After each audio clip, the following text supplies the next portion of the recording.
events around the district.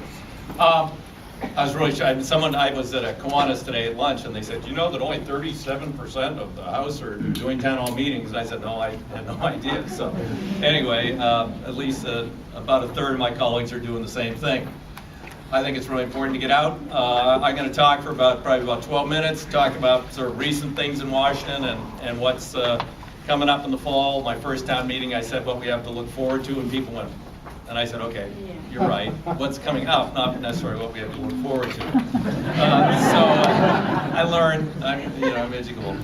I'm going to start actually back in December after the last election when we came to an early confrontation over the issue of revenues or taxes.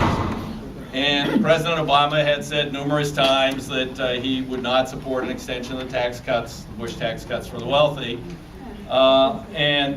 Unfortunately, in the end, he caved in, and we got not only an extension of the Bush tax cuts, which are now the Bush-Obama tax cuts, but we got a new tax cut, which he got from one Republican senator, which is a 2% reduction in the Social Security tax called the Social Security tax holiday. And since Social Security is self-funded, we're giving $110 billion in tax cuts to people who pay Social Security, but we're borrowing $110 billion from China to put in the Social Security trust fund. So, the theory is that puts a lot of people to work. I don't think it puts anybody to work. We have the economy that tax cuts will give us, and it's a crummy economy. If you don't invest, in your public infrastructure and other critical things, and you starve them, and instead you say, well, we'll just cut taxes and that'll put people back to work, it doesn't work very well.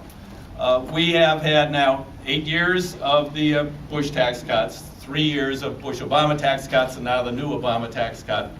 The total of all that is $5 trillion, 5,000 billion dollars, $5 trillion.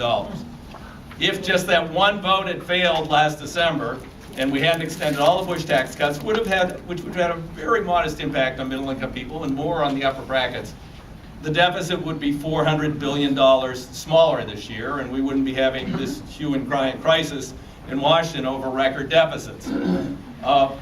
So that's just sort of to put things in a little bit of perspective. And now I'm going to spin back to the 90s. President Clinton came in, raised taxes, and if you go back and read the debate, it's very instructive because it's the same thing we're hearing today from the same people. And they said, my God, if you raise taxes on the job creators, the economy will crash. It's the end of capitalism, the end of America. There'll be no jobs created. All of our capital will flee overseas. So we had the Clinton tax increases. Not a single Republican voted for them. Not one. I voted for them. Now, the big increase for people at the top was from 35% to 39.6%. Of course, that's still way less than half what they paid when Eisenhower was president, but that was just at the time considered outrageous.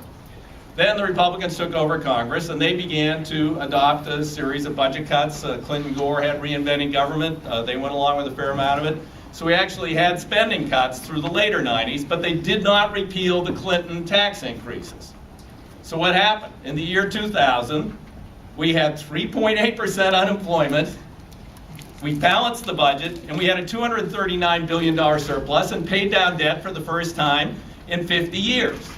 Not such a bad result. Then in comes President Bush, and he says, well, all we can see into the future is surpluses, so we ought to